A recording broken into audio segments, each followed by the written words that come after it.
म्हणजे पूर्ण आयुष्य नाना पाटेकरनं उभं केलं। ज्या पोराला जन्म दिला त्या पोराची बायको जर आरोप करत असेल तर याच्यासारखं दुःख काय? आणि नटसम्राटांना नाना पाटेकर, त्या नटसम्राटमध्ये नाना पाटेकर रस्त्यावर येतं, नवरा बायकोसह रस्त्यावर येतं, अशा प्रकारचे चुकीचे आरोप। अरे तुमच्यात हिंमत असेल तर सीतेसारखी परीक्षा घ्या ना, असं काही तंत्र असेल, असे काही उपाय तुमच्याकडे असेल, असं काही तपासण्या असेल तर बच्चू कडू हे तपासणी करायला तयार आहे। पण असले नसले खोटे आरोप करू आमच्या सगळ्या एकंदरीत कामाचं कौतुक करायच्या ऐवजी आम्हालाच तुम्ही मारायला निघाले। 6-7 महिने 8-8 दिवस उपाशी बसलोय, पायदल चालताना आमच्या पायाला छिले पडले, त्याचं तुम्हाला काही वाटत नाही रे? मिली बघत झाले, आम्ही मॅनेज झालो। अरे मॅनेज झालं असतं तर सरकारनं गुन्हे दाखल केले असते, 10-10 वर्ष सजा होईल अशा प्रकारचे गुन्हे दाखल केले जातं, आणि तुम्ही आम्हाला मॅनेज म्हणता साले हो? लाज नाही वाटत?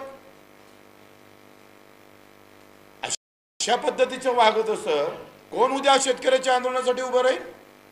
मला एका कार्यकर्ते म्हटलंय, मेसेज केला, म्हणजे बच्चू भाऊ ते सोडून द्या, हे आमच्याकडून ऐकणं कठीण झालंय, सगळे शेतकऱ्यासाठी आंदोलन करणं बंद करा, आम्ही बंद करतोय, तुम्ही बंद करा। आंदोलन केल्यानं जर बदनामी होत असेल आणि घरी बसणार आहे, अरे जेवढे तुम्ही मोबाईलवर कॉमेंट्स करता ना तेवढे जरी आंदोलनासाठी आले असते तर अधिक लढाई जास्त जिंकले असते ना, आम्ही अधिक जास्त जिंकले असते। पण निवळ आम्ही पाहतोय बदनामीचं दर। काही चॅनल कसे आहे, अंबानीचा किती वाटा आहे, अदानीचा किती वाटा आहे, काढायला लावू नका, आणि त्यांना नकोच आहे शेतकरी आंदोलन, त्यांना नको आहे।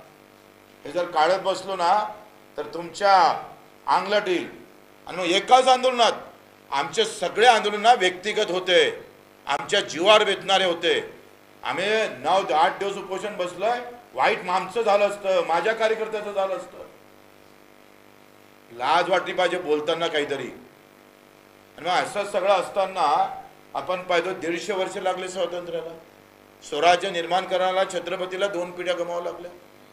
मी त्याची तुलना माझ्यासोबत नाही करत, पण 8 महिन्यातलं आंदोलन आम्ही पूर्ण कर्जमाफीकडे घेऊन चाललो आहे, हे सोपं आहे? हे यश नाही आहे? सगळे शेतकरी एकत्र होऊन लढतं, हे यश वाटत नाही का तुम्हाला?